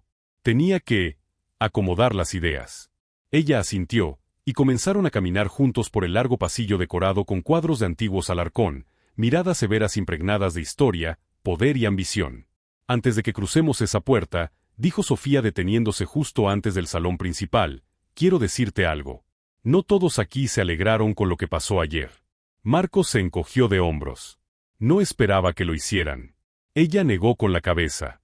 «No entiendes. Algunos no solo están molestos. Están asustados. Tú no llegaste a pedir, Marcos. Llegaste a quitar un trono que muchos creían suyo por derecho. Los Alarcón no comparten poder. Lo custodian. Y cuando sienten que alguien amenaza su estatus, atacan. Yo no quiero poder, Sofía. Ni tronos. Solo quiero entender quién soy. Y ese es precisamente el problema. No tienen idea de cómo enfrentarse a alguien que no quiere lo que todos desean». La puerta del comedor se abrió antes de que él pudiera responder. La servidumbre alineada, manteles blancos, plata pulida, café recién hecho, panes dulces y un silencio extraño que no era respeto, era expectación. Doña Mercedes ya estaba sentada en la cabecera. A la derecha, su hijo mayor, Martín Alarcón, un hombre cuyo apellido pesaba más que su humanidad. A la izquierda, la esposa de Martín, una mujer tan elegante como calculadora. Más allá, primos, sobrinos y parientes que parecían haber sido moldeados con la misma expresión facial, orgullo, vigilancia y hambre de poder. Y entonces estaba Marcos, de pie en el umbral, todavía sin traje, sin reloj de lujo, sin anillo de oro, con las manos de alguien que se había trabajado, y la mirada de quien aún no se dejaba influenciar. Mercedes sonrió con un brillo profundo en los ojos. No el de una empresaria. El de una abuela que volvía a ver a un pedazo de su alma que creyó perdido para siempre. «Ven, mijo», dijo con voz firme. «Esta es tu mesa también». El silencio fue casi tangible. Marcos se acercó lentamente. Las sillas no chirriaron, pero muchas ambiciones sí lo hicieron en el aire cuando él se sentó. Martín carraspeó. «Madre, con todo respeto, creo que debemos hablar de protocolos. Un anuncio como el de anoche no puede quedar al aire. Se tiene que formalizar. El apellido Alarcón no puede ser manoseado por rumores». «No es rumor», respondió Mercedes sin levantar la voz. «Son pruebas. Documentos. ADN. Y sobre todo, sangre. Marcos es quien es. Y llevará este apellido si así lo decide». «Si así lo decide», repitió Martín con incredulidad. Marcos levantó la mirada lentamente. «No vine a pedir permiso para existir». Hubo un ligero jadeo colectivo, como si nadie esperara firmeza del muchacho que el día anterior usaba guantes de limpieza. Y ahí radicaba la diferencia. Él no hablaba desde la soberbia. Hablaba desde la verdad. Mercedes sonrió. Martín tragó saliva. La familia tomó nota. El desayuno no fue silencioso, pero fue incómodo. Cucharas chocaban más fuerte de lo necesario. Las conversaciones eran frases cortas, frases que escondían puñales. Algunas primas coquetas intentaban sonreírle de más. Una incluso se inclinó accidentalmente para mostrar el brillo calculado en sus ojos. «Hola, primo», dijo una con voz almibarada. «No sabía que eras familia, pero me alegra descubrirlo». Curiosa forma de decir que el dinero cambió tu entusiasmo, pensó él, pero solo respondió con educación. «Gracias». Cada gesto, cada mirada, era un tablero de ajedrez. Cuando el desayuno terminó, Mercedes se levantó con esa autoridad que no necesitaba ser levantada, porque nunca estaba sentada del todo. Caminó hacia Marcos y apoyó su mano sobre su hombro. «Hoy empiezas a conocerlo todo, mijo. La familia, el legado, las cuentas, las responsabilidades. No te asustes, yo no te voy a soltar la mano». Marcos sintió un nudo en la garganta. «Abuela, yo no sé si estoy listo». «Listo no estaba mi corazón cuando te perdí, y aquí seguimos», respondió ella. «La vida no te pregunta si estás listo, hijo. Solo te entrega la verdad y espera que no puedas con ella». Las palabras fueron más pesadas que cualquier bóveda bancaria. Mientras tanto, afuera de la mansión, el rumor se expandía como incendio en pastizal seco. En cuestión de horas, los medios locales ya tenían titulares listos. El heredero oculto de los Alarcón, del trapeador al trono millonario. Las redes ardían. Teorías, teorías y más teorías. Imágenes de vigilancia filtradas mostraban a un joven alto, con gorra, uniforme de mantenimiento, empujando un carrito de limpieza en pasillos de mármol. Las chicas de la ciudad comenzaron a anotar el nombre de Marcos Alarcón como quien anota números de lotería. Pero mientras el mundo giraba, Marcos apenas comenzaba a sostenerse de pie en su nueva gravedad. Lo llevaron al despacho principal, un salón enorme con ventanales, libros antiguos, un escritorio que parecía tallado para dictar destinos, no para administrar papeles. Ahí Mercedes le mostró el primer archivo. «Tu madre se llamaba Elena Alarcón. Tenía tus mismos ojos». Marcos sintió que algo dentro de él se quebraba. Nadie pronuncia ese tipo de verdades sin cambiar algo para siempre en quien escucha. Mercedes siguió hablando, pero él apenas podía controlar la humedad en sus ojos. Entonces entendió que todo lo que venía después no era una coronación. Era una devolución. La vida devolviéndole un origen que le había sido negado. Y justo cuando pensó que no podía sentir más, el destino decidió darle otra sacudida. La puerta se abrió sin anuncio. Silvia, la prima política más ambiciosa de la familia, entró con un vestido rojo, sonrisa afilada y una frase que cruzó el aire como bala perfumada. «Marcos, ¿ya te diste cuenta de que acabas de convertirte en el sol que todas quieren tocar?» Él no respondió, porque apenas estaba aprendiendo a no quemarse con su propio destino. El silencio que siguió a las palabras de Silvia no fue un silencio vacío, fue un silencio denso, cargado de intenciones no dichas y ambiciones sin disfraz. El despacho parecía contener más que muebles antiguos y retratos de antepasados, parecía contener destinos que ya se habían decidido antes de que alguien siquiera los preguntara en voz alta. Marcos no se movió al principio. No por miedo, sino porque estaba aprendiendo a medir cuando una respuesta era necesaria y cuando el silencio hablaba más fuerte. Con el pasar de los días comenzaba a notar que, en esa familia, quien hablaba primero a veces hablaba desde la debilidad. Mercedes observó a Silvia con una calma que no era serenidad, era dominio. Sabía exactamente lo que aquella joven pretendía al irrumpir con esa frase. No era casualidad, era estrategia. Silvia, querida, dijo Mercedes lentamente, este no es el momento para tus dramatismos sociales. La joven entornó los ojos, sin perder la sonrisa. No es dramatismo, abuela. Es una realidad. Allá afuera medio Monterrey ya está preguntando quién es el nuevo Alarcón soltero que apareció de la nada. Las familias pesadas ya están oliendo oportunidad. Y las ligeras también. Marcos ladeó la cabeza. ¿Oliendo oportunidad para qué? Silvia se acercó con pasos calculados, cada tacón golpeando el piso como si marcara puntuaciones en un discurso ya ensayado. Para hacer lo suyo, Marcos. Esta ciudad no ve a un hombre con nueva fortuna. Ve un boleto dorado. Soltero. Sin blindaje emocional aparente. Y con una historia que conmueve. Eres el paquete completo para cualquier alianza, inversión o matrimonio conveniente. Él dejó escapar una risa baja, sincera, casi incrédula. Yo ayer estaba limpiando baños. ¿De verdad creen que pueden armar alianzas matrimoniales como quien firma contratos de compra-venta? No lo creen, lo hacen, dijo ella, acercando su mirada a la de él como si quisiera dejarle la verdad tatuada. Este no es un mundo de románticos, primo. Es un mundo de intereses. Mercedes, que hasta ese momento solo contemplaba, habló con voz firme, pero no irritada. Lo que Silvia quiere decir, entre tanto adorno verbal, es que debes prepararte. No te van a atacar con enemigos evidentes. Te van a abrazar con sonrisas, cenas, promesas y ojos bonitos. Marcos pasó una mano por su nuca, sintiendo el peso de una vida entera mutando demasiado rápido. No vine a esta familia a buscar matrimonio ni alianzas. Vine a entender quién soy. Y ahora tienes que entender quiénes son ellos, respondió Mercedes señalando hacia la ventana, donde la ciudad se extendía enorme, vibrante, voraz. Porque tú vas a ser un Alarcón diferente. Pero ellos no saben cómo leer a alguien así. Silvia resopló con un dejo de ironía. No subestimes, abuela. Cuando alguien llega sin ambición, los ambiciosos se ponen más nerviosos que si llegara alguien peor que ellos. La conversación se vio interrumpida cuando tocaron la puerta.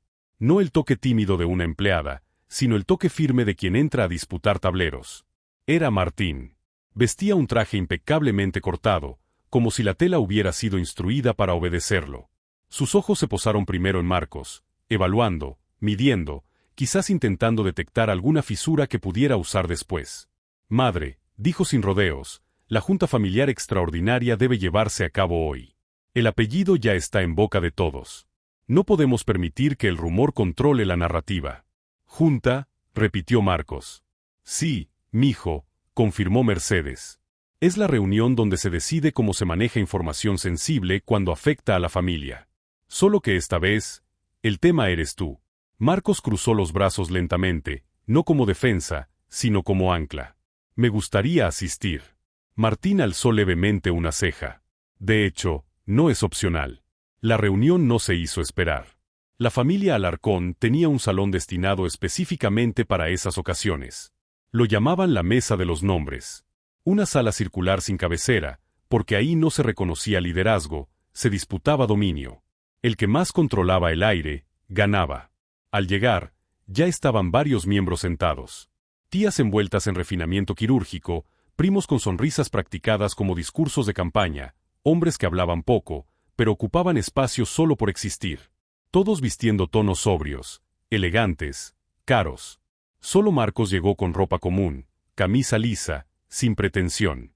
Aún así, se notaba más que todos. Curioso cómo la autenticidad puede hacer más ruido que la ostentación. No hubo protocolo de bienvenida. Ahí nadie era recibido, ahí todos eran evaluados. Martín fue el primero en hablar. El hecho ya es público. Tenemos que controlar percepción, influencia y narrativa. La historia de un descendiente perdido es poderosa, pero puede ser peligrosa si se romantiza fuera del control familiar. Una de las tías, Beatriz, intervino. Peligroso no es que se romantice. Peligroso es que lo conviertan en mártir, en símbolo, en ídolo popular. El pueblo ama al humilde que asciende más de lo que ama a los que siempre estuvieron arriba. Eso puede dar poder social, y el poder social es más incontrolable que el financiero. Otra prima, llamada Lorena, jugaba con su copa sin beber. A mí lo que me preocupa es la institucionalización del apellido.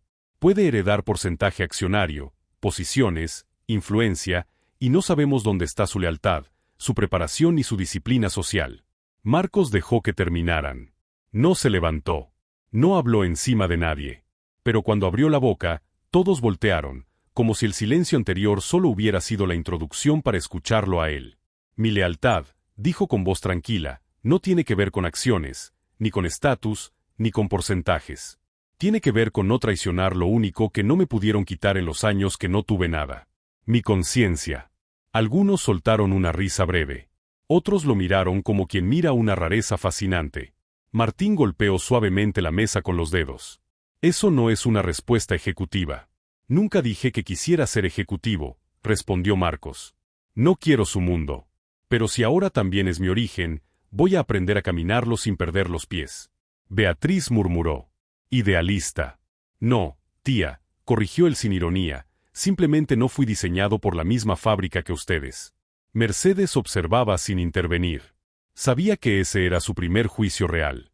El juicio donde no se prueban documentos, sino carácter. Lorena inclinó la cabeza con falsa suavidad. ¿Y qué pasa cuando empiecen a buscarte? Cuando te ofrezcan matrimonio, alianzas, contratos sentimentales disfrazados de romance? Porque van a hacerlo, Marcos. Y lo sabes. Él no titubeó. Que lo intenten. No soy premio, ni escalón, ni trofeo. Si alguien quiere caminar a mi lado, que sea porque puede sostener el paso sin necesitar subirse a mis hombros. Hubo un segundo de silencio. Y luego, Silvia, recargada contra la pared, lo miró con un asomo de respeto real, no fabricado.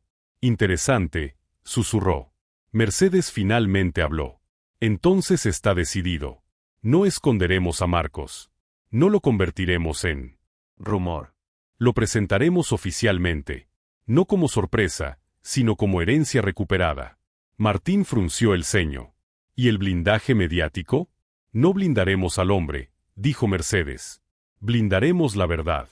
La reunión terminó sin aplausos, sin ceremonias, sin consenso emocional, pero con algo más sólido que la aprobación, con el reconocimiento de que Marcos no iba a ser manipulado con facilidad. Al salir, Sofía lo esperaba en el pasillo, recargada contra un pilar con un libro entre las manos. No tenía que preguntar cómo le fue. Lo supo solo por la forma en que él caminaba. Había entrado como incógnita, salió como declaración. Te mordieron, bromeó ella con media sonrisa. Solo me intentaron olfatear, respondió él. Creo que no saben a qué especie pertenezco. Ella rió suave. Bienvenido a la fauna Alarcón. Él se detuvo a su lado. ¿Siempre es así? No. A veces es peor. Caminaron unos metros en silencio, un silencio cómodo, raro en una familia donde el silencio normalmente era preludio de guerra. Sofía lo miró de reojo. No van a dejar de intentarlo. No tienen por qué dejar de hacerlo, dijo él. Yo soy quien tiene que aprender a no perderse dentro de eso. Ella asintió. Estás construyendo carácter en terreno hostil. Es el tipo de fuego que no mata, pero te define. Marco se detuvo frente a una gran ventana desde donde se veía el jardín principal de la mansión, extenso, perfectamente alineado, diseñado para verse hermoso incluso desde lejos. Le recordó a su propia vida, antes desordenada, ahora expuesta, podada por miradas, analizaba él como paisaje de vitrina. ¿Sabes qué es lo extraño?, dijo él sin apartar la vista del jardín. Que antes limpiaba pisos sin que nadie me mirara. Y hoy siento que hasta el aire espera algo de mí. Sofía no intentó consolarlo con palabras vacías. Solo dijo la verdad. Porque ahora no cuentas una historia. La representas. Marcos inhaló hondo. Entonces más vale que aprenda a representarla sin disfrazarme. Ella sonrió. Ya empezaste. Esa tarde la ciudad de Monterrey recibió la noticia oficial. Los Alarcón no negaban al heredero. Lo presentaban. Las redes sociales explotaron. La prensa preparó portadas. Las familias influyentes activaron teléfonos. Las interesadas activaron sonrisas. Las ambiciosas activaron estrategias. Las ingenuas activaron ilusiones. Y las peligrosas activaron silencios. Marcos Alarcón ya no era el conserje que desaparece al terminar su turno. Ahora era la historia que todos querían contar y controlar. Pero nadie sabía todavía que el chico que aprendió a sostenerse sin nada era precisamente el que menos se podía tomar por la fuerza. Porque quien no nació en la cima, sabe que el verdadero poder no consiste en subir, sino en no caer cuando todos intentan empujarte. La noticia oficial no llegó despacio. Llegó como un portazo dorado. En menos de 24 horas, el apellido Alarcón volvió a ser tendencia en México, pero esta vez no por adquisiciones millonarias ni inauguraciones de torres corporativas. Era por una historia que no encajaba en los moldes acartonados de las revistas de economía. Era humana, increíble, improbable y perfecta para ser contada como leyenda contemporánea. En Monterrey la noticia creció como el aroma de un café de olla que atraviesa los muros de una casona antigua. Imposible ignorarlo, imposible detenerlo. El nieto perdido de la empresaria más influyente del país no había sido criado entre lujos, sino entre jornadas largas, transporte público, cuartos rentados y madrugadas de limpieza. El joven que nadie registró durante años ahora era la conversación obligatoria en desayunos de San Pedro, en sobremesas de la macroplaza, en mesas de dominó de los barrios tradicionales y hasta en los mercados, entre el sonido de licuadoras, metal golpeando comales y comerciantes gritando ofertas de mangos Ataulfo maduros. Y como dijo Silvia, los ojos no solo miraban, calculaban. La mañana después del anuncio, Mercedes despertó antes que el sol. Desnuda de coronas, sin joyas, sin cargos, solo una mujer mayor con el peso de sus decisiones sentada frente a un ventanal donde la Sierra Madre se recortaba firme, silenciosa, infinita. Ella amaba esa vista porque no presumía. Simplemente imponía existencia. Como el legado que intentaba sostener. Por primera vez en meses, no cargaba un plan corporativo en la mano, sino una libreta antigua de tapas de cuero, desgastada en los bordes, con hojas que ya no eran blancas del todo. La abrió despacio, casi con una reverencia íntima. No era un diario, era un registro. Un mapa de sus certezas, arrepentimientos y promesas sin cumplir. Marcos no sabía lo simbólico que era ese gesto cuando, sin tocar, apareció detrás de ella, con el porte silencioso de alguien que creció entrando sin hacer ruido. ¿Puedo sentarme?, preguntó. Mercedes cerró la libreta, no para esconderla, sino porque las cosas importantes no se muestran, se comparten cuando el momento llega. Señaló la silla frente a ella. No imaginé que fueras de los que se levantan tan temprano, dijo ella. Era la hora a la que empezaba mi primer turno. Hay costumbres que el cuerpo no olvida, respondió Marcos. Ella lo observó con atención. Ya no era la mirada evaluadora de la empresaria, sino la mirada inquisitiva de la mujer que intenta entender lo que el tiempo le negó. Dime algo, mijo, dijo con voz baja. ¿Qué viste anoche cuando todos hablaban sobre ti como si fueras un caso de estudio? Marcos no contestó rápido. No porque no supiera, sino porque estaba aprendiendo a ordenar palabras que antes nunca había tenido que pronunciar. Vi miedo, abuela. Mucho más que curiosidad. Mercedes esbozó una sonrisa seca. Es correcto. Cuando algo no nace del control, los poderosos no sienten interés, sienten amenaza. Pero yo no amenazo a nadie, dijo él. No, no lo haces. Pero existes fuera del molde, eso basta para incomodar. Los dos se quedaron un instante en silencio, pero no pesaba. Era el silencio de dos generaciones que comenzaban a reconocerse sin máscaras. Marcos respiró hondo. Abuela, ¿por qué no me buscó antes? La pregunta cayó como brisa fría que no corta, pero eriza. Mercedes no la esquivó. La sostuvo. Te busqué, dijo ella, pero a mi manera. Y mi manera fue equivocada. Mandé equipos, archivos, investigadores, nombres, filtros, pero nunca salí a buscarte yo. Creía que la precisión era una virtud. Y resultó ser mi muralla. Marcos bajó la mirada, no dolido, sino comprendiendo el tamaño del mundo que los había separado. El destino fue más sencillo que todas mis estrategias, agregó ella. Tú llegaste con una escoba. Yo te reconocí por tus ojos. Los dos rieron apenas, no con hilaridad, sino con la ironía que sana.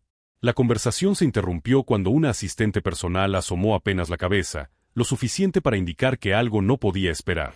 Señora, murmuró, ya están aquí. Mercedes no preguntó quiénes. Lo sabía. Monterrey no espera, Marcos, afirmó. Vamos. El comedor familiar, que normalmente olía a pan de elote horneándose y chocolate abuelado, hoy olía a perfume caro, cartón de invitación social y ambición recién lustrada. Llegaron casualmente a desayunar 3 familias influyentes. Nada oficial, nada formal, supuestamente espontáneo. Pero el brillo exacerbado de los relojes y las sonrisas calibradas los delataba más que cualquier documento. Cada familia llevaba consigo a su carta principal, mujeres jóvenes, notablemente arregladas, educadas en verse naturales sin serlo, y entrenadas en el tipo de cordialidad que perfora puertas sin necesidad de forzarlas. No llegaban a visitar. Llegaban a audicionar. El ambiente era un ballet social perfectamente ensayado. Frases suaves, cuchillos emocionados cortando chilaquiles como si fueran tratados de paz, risas medidas en decibeles socialmente aceptables, el tintinear de porcelana importada, el perfume de gardenia y jazmín mezclado con el vapor del café lechero fresco. Una de las madres invitadas abrió la conversación con precisión quirúrgica. Querida Mercedes, Monterrey entero está inspirado por la historia de su nieto. Es como un cuento moderno, ¿verdad? Cuento no, realidad, corrigió ella sin amabilidad tibia. Y la realidad no siempre se deja narrar bonito. Las jóvenes intercambiaron miradas rápidas que decían más que 5 párrafos. Marcos lo notó. No se sintió intimidado, pero sí sorprendido de lo descaradamente estudiado que era todo. Le ofrecieron asiento entre 2 de ellas. Casual. Demasiado casual. Silvia, desde la esquina, veía el espectáculo como quien mira un experimento social divertido y peligroso. Una de las jóvenes inclinó el rostro, estudiando a Marcos como quien estudia una joya bajo luz adecuada. Es increíble que no supiéramos de ti antes, dijo ella con voz dulce.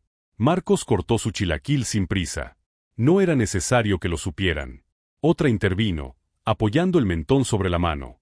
Pero ahora eres uno de los solteros más codiciados del país. Eso debe sentirse abrumador. No tanto, respondió él. Yo no compito por codiciado. Algunas risas nerviosas flotaron. A otras se les congeló la sonrisa. Desde la cabecera, Mercedes tomó un sorbo de café. Ah, ahora lo entienden, pensó.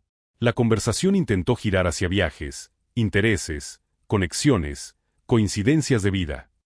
Pero Marcos hablaba de cosas que no encajaban en el catálogo esperado, del sonido que hace el metro a las 5 de la mañana, del aroma específico del jabón con el que limpiaba vidrios, de cómo la señora de las gorditas en la esquina le daba una de más en los días difíciles, del valor de que alguien recuerde tu nombre sin pedirte nada a cambio. Las jóvenes no sabían dónde acomodar esa información dentro del sistema operativo social que les habían instalado desde pequeñas. No era torpeza, era humanidad sin traducción. Mercedes, en silencio, comenzó a comprender que el verdadero blindaje de su nieto no sería el dinero ni los contratos. Sería su origen. Y fue entonces cuando llegó la primera grieta en la estrategia social, una noticia no planeada que resonó como golpe de campana. Una de las asistentes entró con el paso acelerado que solo se usa cuando algo ya es inevitable. Señora, habló sin volumen, pero con impacto, las redes están diciendo que el nieto Alarcón no solo apareció, sino que rechazó a las familias más influyentes del norte en su primer encuentro. Un segundo de silencio contenía la explosión que vendría después. Mentira, murmuró una madre visitante, forzando sonrisa. No los ha rechazado, agregó otra. Marcos dejó los cubiertos y levantó la mirada con calma que parecía inofensiva, pero era inamovible. No rechazo a nadie, dijo. Solo no participo en competencias que no entiendo. Eso fue enterrarlos con educación. Silvia, apoyada en la columna, susurró, jaque, sin necesidad de mover piezas. Las familias se retiraron con sonrisas intactas y agendas ardiendo. En Monterrey, nadie pierde. Se repliega, reestructura y vuelve mejor armado. Al quedar ellos de nuevo a solas, Mercedes observó a Marcos con algo que no se compra ni se fabrica, respeto genuino. No cediste, dijo ella. Ni me defendí, contestó él. Solo existí. Eso, mijo, es liderazgo que no usa corona, dijo Mercedes. Afuera, el día seguía su curso con normalidad. El vendedor de elote seguía pregonando, el sonido de los taxis resonaba en avenidas, las montañas seguían quietas, la vida doméstica seguía su ritmo. Pero adentro, en esa mesa donde el poder se intentó disfrazar de desayuno, algo había cambiado para siempre. El conserje ya no existía. El heredero tampoco. Acababa de nacer otro tipo de hombre. Uno que no entraba a las historias por ambición, sino porque la vida lo empujó al frente sin preguntarle si estaba listo. Y Monterrey, tierra de acero, montaña e impronta, estaba a punto de descubrir que los imposibles no solo existen. A veces regresan con escoba en mano para reclamar su nombre. Las primeras semanas después del escándalo fueron un torbellino para todos, pero especialmente para Antonio. Aunque el mundo exterior comenzaba a ver su historia como un cuento inspirador, él no lo vivía como una fantasía. Había una mezcla compleja de emociones que lo atravesaba todos los días. Por un lado, tenía la alegría sincera de haber encontrado una familia que creía perdida para siempre. Por el otro, la presión silenciosa de no saber si realmente era suficiente para sostener todo lo que ahora cargaba: el apellido Castro Valverde, la empresa, la confianza de su abuela, las expectativas de miles de ojos puestos sobre él y sobre todo, su propia transformación interna. Las redes sociales explotaban con rumores nuevos cada día. Artículos con titulares exagerados, fotos sacadas de contexto, videos recortados que buscaban alimentar el morbo, entrevistas inventadas. Había gente que lo adoraba sin conocerlo, y otros que lo detestaban precisamente por eso. Algunos aseguraban que era un héroe salido del pueblo, otros que era un oportunista extraordinariamente calculador.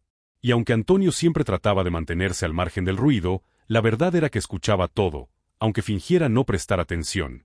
Una tarde, mientras caminaba por el pasillo del ala privada del hospital junto a Catalina, respiró hondo y exhaló con esa mezcla de cansancio y reflexión que solo tienen las personas que han atravesado más cosas de las que cuentan. Catalina, impecable pero más humana que nunca, lo miró con atención. «Estás pensando más de lo que dices, Antonio». «No es malo pensar», señaló él con una leve sonrisa. «No, pero tampoco puedes cargarlo todo solo. A veces pensar es solo una forma elegante de decir que tienes miedo». Antonio se detuvo por un segundo. No por negarlo, sino por reconocerlo. «Tengo miedo de fallarle, Cata. No a la empresa. No a la gente. A ella». Catalina entendió de inmediato de quién hablaba. «A Isabela no se le falla», pausó un segundo, «se le ama. Y tú ya estás haciendo eso». Antonio no respondió. Pero se le notó en los ojos que esas palabras le habían llegado hasta un lugar profundo que él no sabía nombrar. Subieron por el elevador en silencio. Un silencio lleno de confianza, no de incomodidad. Al llegar al último piso, donde Isabela ya estaba en recuperación avanzada, se encontraron con un equipo médico saliendo de la habitación. Los doctores intercambiaron miradas profesionales y tranquilas. «Está estable», informó el cardiólogo, «el tratamiento ha funcionado mejor de lo esperado.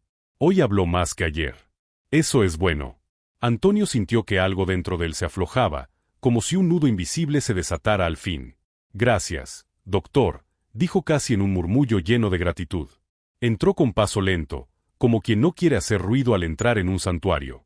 Isabela estaba semisentada, con una manta ligera sobre las piernas, el cabello cuidadosamente arreglado pese al contexto, como si incluso en sus momentos más frágiles se negara a soltar la elegancia que siempre la había definido. Cuando lo vio, no sonrió de inmediato. Primero lo miró. Lo observó. Como quien quiere asegurarse de que lo que tiene enfrente es real y no una ilusión diseñada por él. «Cansancio. Viniste», murmuró. «Aquí estoy». «No traes el uniforme de limpieza», señaló con una emoción escondida en la ironía. «Ya lo guardé. Lo prometiste, ¿recuerdas? Me hiciste jurar que no volvería a usarlo aquí». «Ah, sí. Y tú prometiste no olvidarte de quién eres sin él». Antonio asintió. Se sentó a un costado, sin tocarla aún, solo acompañando el espacio. «A veces siento que no soy el mismo que barrió aquellos pasillos, doña Isabela. Ni tampoco el que todos creen que soy ahora. Estoy en medio de los dos, y no sé si eso sea bueno». Isabela levantó la mano, frágil pero firme, y la colocó sobre la de él. El muchacho que barrió estos pasillos tenía la dignidad intacta. El hombre que el mundo está viendo ahora apenas está aprendiendo a usarla. En el medio estás tú. Y ese es el más importante. Él tragó saliva. Catalina, recargada en la puerta con respeto, entendió que no debía interrumpir. Antonio respiró hondo. Había algo que debía decir. Y lo diría aunque le doliera. «Si ese día no te hubiera visto llorar, yo jamás habría preguntado tu nombre. Yo jamás habría sabido que tú eras». «No lo digas», lo interrumpió ella. «La familia no se encuentra porque nos atrevemos a preguntar, se encuentra porque no soportamos la idea de irnos sin saber». Él sintió un golpe suave pero profundo en el pecho. «¿Y si no hubiese sido yo?», preguntó. ¿Y si hubiera sido solo un muchacho limpiando que se equivocó al acercarse? Entonces, respondió ella sin dudar, yo habría perdido al nieto más extraordinario que la vida me devolvió sin merecerlo. Hubo un silencio largo. Un silencio que parecía pesar más que cualquier palabra. Antonio cerró los ojos un segundo, respiró con fuerza y finalmente dijo lo que llevaba semanas guardando. No quiero que me quieras por lo que ahora tengo. Quiero que me quieras porque soy el muchacho que se detuvo a escucharte cuando nadie más lo hizo. Isabela apretó su mano con más fuerza de la que se esperaría de alguien en recuperación. Entonces déjame ser clara, Antonio. Yo no te quiero porque eres un Castro Valverde. Yo hice Castro Valverde tu apellido porque ya te quería antes. Antonio sintió que algo se quebraba, pero no de dolor. De algo que por fin se acomodaba en su sitio. Catalina, que seguía siendo testigo desde la puerta, fingió revisar mensajes en su celular para no llorar frente a ellos, aunque una lágrima traicionera le resbaló sin querer. En ese momento sonó un suave golpe en la puerta. Era Marisol, sosteniendo una bandeja con un té de manzanilla para Isabela y un café para Antonio. Pero esta vez ya no entraba como quien busca atención. Entraba con humildad, con respeto y vergüenza genuina. ¿Puedo pasar?, preguntó con voz baja. Adelante, respondió Antonio con calma. Marisol dejó las bebidas en la mesa lateral y respiró como quien está a punto de decir algo difícil. Vine a pedir disculpas, dijo sin vueltas, y no porque me convenga. Vine porque me equivoqué. Porque los juzgué sin conocerlos. Porque pensé que el dinero era un premio y no una responsabilidad. Porque creí que tenía derecho a opinar sobre tu vida sin haber caminado un solo paso con tus zapatos. Nadie habló por unos segundos. Ella continuó. Lo que dijiste aquel día, me dolió. Pero me hizo pensar. Nunca me habían visto de verdad. Y por primera vez alguien me dijo mis fallas sin querer aplastarme, sino abrirme los ojos. Eso cambió algo en mí. Antonio no se levantó ni hizo un gesto grandilocuente. Solo habló con honesta serenidad. Todos tenemos días en los que queremos ser mejores y días en los que no nos reconocemos. Lo importante es no quedarse estancado en el segundo. Marisol asintió, ojos brillosos. Gracias, Antonio. No vengo a pedir amistad. Solo paz. Paz tienes, dijo él sin dudar. Ella sonrió. Por primera vez no era una sonrisa ensayada, era humana. Antes de irse, miró a Isabela con respeto genuino. Señora, gracias por enseñarme sin necesidad de decir una sola palabra. Isabela inclinó ligeramente la cabeza, lo suficiente para entregar perdón sin pronunciarlo. Cuando la puerta se cerró, el ambiente se sintió más ligero. Pero la calma duró poco, porque segundos después entró el asistente ejecutivo de Isabela con una expresión urgente, sin ser alarmista. Señora Castro Valverde, don Antonio, hay una situación. ¿Qué sucede?, preguntó Antonio poniéndose de pie. Hay una junta extraordinaria del Consejo. Están presionando para invalidar la sucesión. Aseguran que hay conflictos de interés, manipulación emocional y que el heredero no tiene preparación. La frase cayó como un balde de realidad fría. Pero no hubo miedo. No esta vez. Isabela miró a Antonio a los ojos. ¿Qué vas a hacer? Antonio no respondió de inmediato. Primero respiró. Luego sonrió apenas, no con arrogancia, tampoco con duda. Lo único que he sabido hacer toda la vida, abuela, ponerme de pie y enfrentar lo que venga. Y por primera vez, no lo decía como un muchacho intentando sobrevivir. Lo decía como un hombre que comenzaba a entender el lugar que el destino había preparado para él. El salón principal de juntas de Corporación Castro Valverde era una mezcla intimidante de modernidad y poder tradicional. Las paredes forradas en mármol claro, la mesa ovalada de caoba perfecta, las sillas forradas en cuero italiano, las pantallas que proyectaban gráficas en tiempo real, y sobre todo, los rostros, hombres y mujeres que habían pasado décadas dirigiendo empresas, acumulando influencia y aprendiendo a leer silencios mejor que palabras. Antonio entró acompañado de Catalina. Ya no como el hombre que había barrido esos pasillos semanas atrás, sino como el heredero oficial nombrado por la propia Isabela en un documento con valor legal, emocional e histórico. Pero aunque su traje era impecable, su postura firme y su expresión serena, su interior llevaba el mismo combustible que lo había levantado desde abajo, dignidad, humildad y un hambre de demostrar que nadie le había regalado nada. La puerta se cerró. El murmullo cesó. El reloj marcaba las 10 en punto. Uno de los miembros del consejo, el licenciado Tomás Grimaldi, de voz grave, bien peinado y gesto siempre afilado, tomó la palabra. Estamos reunidos para debatir la validez de la sucesión corporativa y familiar asignada al señor Antonio Castro Valverde. Existen cuestionamientos legítimos sobre su preparación, su experiencia y su vínculo probado con el legado de nuestra fundadora, la señora Isabela Castro Valverde. Hubo un silencio denso. Antonio no lo interrumpió. Dejó que la frase se acomodara en la sala como una piedra arrojada al centro. El licenciado continuó. También se han señalado conflictos emocionales que podrían haber influido en el juicio de la señora Isabela durante su convalecencia, lo cual pone en duda si la decisión fue tomada en plenas facultades o bajo influencia afectiva. Catalina apretó ligeramente los dedos sobre la carpeta que sostenía, pero tampoco intervino. Antonio, de pie, esperó a que terminaran. Cuando concluyeron, lo miró directo a los ojos, sin desafío, sin sumisión, sin enojo. Solo con verdad. ¿Puedo hablar?, preguntó. Adelante, señor Castro Valverde, respondió Tomás con una ligera curvatura irónica en la voz. Antonio caminó un paso al frente, no para imponerse, sino para hacerse cargo del espacio. Ustedes dicen que no tengo experiencia. Tienen razón. Nunca antes me senté en esta silla, en esta mesa, ni a esta altura. Pero la experiencia no solo se aprende en oficinas. También se aprende cuando se limpia el baño de un hospital a las 5 de la mañana. Cuando se barre un pasillo con las manos partidas. Cuando el sueldo no alcanza y aún así uno llega temprano porque la dignidad no tiene crisis. Las plumas dejaron de moverse. Las miradas comenzaron a cambiar de peso. Dicen que mi vínculo con la señora Isabela puede ser emocional y no racional. También tienen razón. Porque no se vuelve a encontrar una abuela solo con lógica. Se encuentra con verdad. Con dolor. Con historia que no sabíamos que compartíamos hasta que se nos quiebra el alma en el silencio correcto. Un murmullo empezó a levantarse. No de burla. De reconocimiento. Dicen que puede haber influencia afectiva. Claro que la hay. Ella no me eligió porque yo fuera el mejor currículum. Me eligió porque fui el único que se detuvo cuando todos pasaban de largo. Y si eso invalida el valor de una decisión, entonces estamos juzgando el amor como si fuera un delito administrativo. Un silencio quedó suspendido, pesado como una sentencia. Antonio no alzó la voz. No era mitin. Era confesión.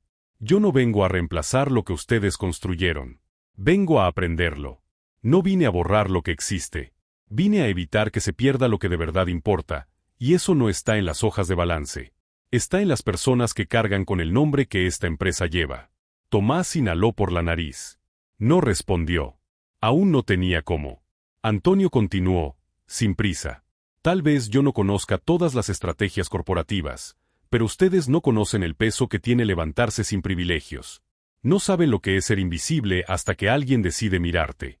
Yo no vine a humillarlos con una historia de superación. Vine a decirles que el futuro no se construye solo con liderazgo, se construye con humanidad. Catalina parpadeó despacio. Ya no veía al hombre que conoció, sino al que se estaba convirtiendo frente a todos. Así que si van a votar hoy, háganlo sabiendo algo. No estoy pidiendo el asiento por mis méritos pasados. Lo estoy aceptando por mi compromiso futuro. Y si eso no es suficiente, me quedaré hasta que lo sea. El salón entero quedó en un silencio absoluto. Tomás aclaró la voz, por primera vez sin hierro en el tono. ¿Y cómo planea dirigir lo que no conoce? Antonio asintió, porque era una pregunta legítima. No una trampa. Aprendiendo. Rodeándome de quienes sí saben. Escuchando antes de mandar. Limpiando, si es necesario. Porque no se lidera desde arriba, se lidera desde adentro. Tomás se reclinó. No para relajarse, sino para observar mejor. Bien. Propongo la votación. No hubo discursos posteriores. No hubo intentos de aplastarlo. No hizo falta. Algo ya había cambiado. Las manos comenzaron a levantarse. 1, 2, 3, 4, 5, 6, 7. Un consejo de 9. Mayoría alcanzada. Tomás fue el último en levantar la mano. No porque estuviera convencido del todo, sino porque sabía reconocer cuando alguien no solo quería el poder, sino la responsabilidad. La sucesión queda ratificada, decretó con voz oficial. Bienvenido al consejo, señor Castro Valverde. Antonio exhaló. No de alivio. De aceptación. Mientras tanto, a varios pisos de distancia, Isabela observaba todo desde la pantalla de una tablet en su habitación del hospital. Su médico insistía en que no debía haber juntas estresantes, pero ella le respondió con una frase que él jamás olvidaría: no es estrés, es legado. Cuando la transmisión en vivo terminó, ella cerró los ojos y una lágrima, lenta y elegante, descendió por su mejilla. No era tristeza. Era regreso. Horas después, Antonio entró a la habitación en silencio. No celebrando, no alardeando, no trayendo el triunfo en las manos, sino la gratitud. Isabela no preguntó si había ganado. Preguntó algo más profundo: ¿fuiste tú mismo allá adentro, mijo? Sí, abuela. Entonces ganamos antes de empezar. Él se sentó junto a ella, como lo había hecho desde la primera vez. Durante días, comenzaron a llegar historias al edificio corporativo. Cartas, correos, mensajes, personas que trabajaban desde hacía décadas diciendo que por primera vez sentían que el apellido Castro Valverde tenía calor y no solo prestigio. Empleados que antes bajaban la cabeza ahora saludaban con orgullo. Personas que nunca habían creído en historias de herederos ahora defendían esa como si fuera propia. Los noticieros intentaron seguir fabricando polémica, pero la gente ya había elegido creer en la versión más poderosa, la real. Antonio no cambió su forma de saludar, ni de mirar. No pidió privilegios. No despidió a nadie para imponer autoridad. No convirtió el poder en ruido. Lo transformó en trato. Una mañana, mientras caminaba por el pasillo principal del edificio, vio a un hombre mayor trapeando el piso. Se detuvo. Nadie más lo hizo.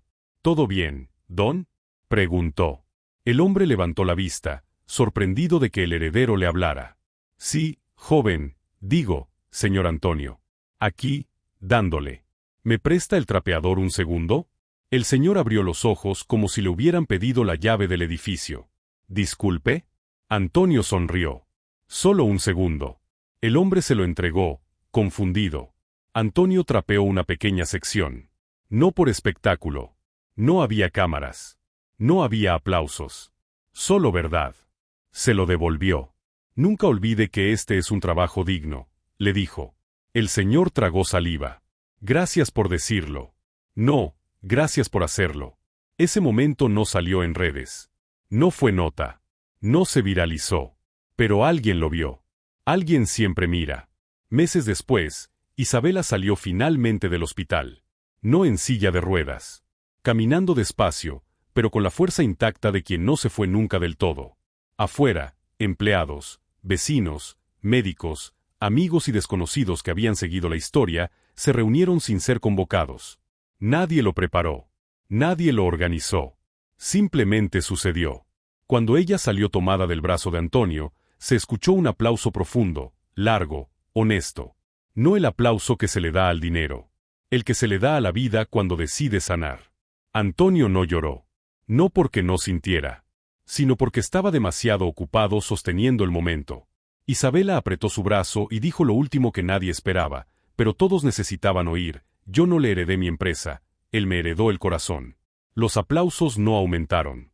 No se podían aumentar. Ya estaban en el máximo que un momento humano permite. Antonio miró a la multitud, luego a su abuela, después al cielo de Ciudad de México que parecía más claro ese día. Y entendió algo que ninguna fortuna podía comprar: él no había llegado para cambiar su destino. Había llegado para recordar que la grandeza no se mide por lo que se tiene, sino por lo que se devuelve. Fin. ¿Llegaste hasta aquí? Entonces comenta Estaban. Dale like y comparte con tus amigos. Aprovecha y suscríbete al canal para no perderte más historias increíbles. Tu apoyo es muy importante.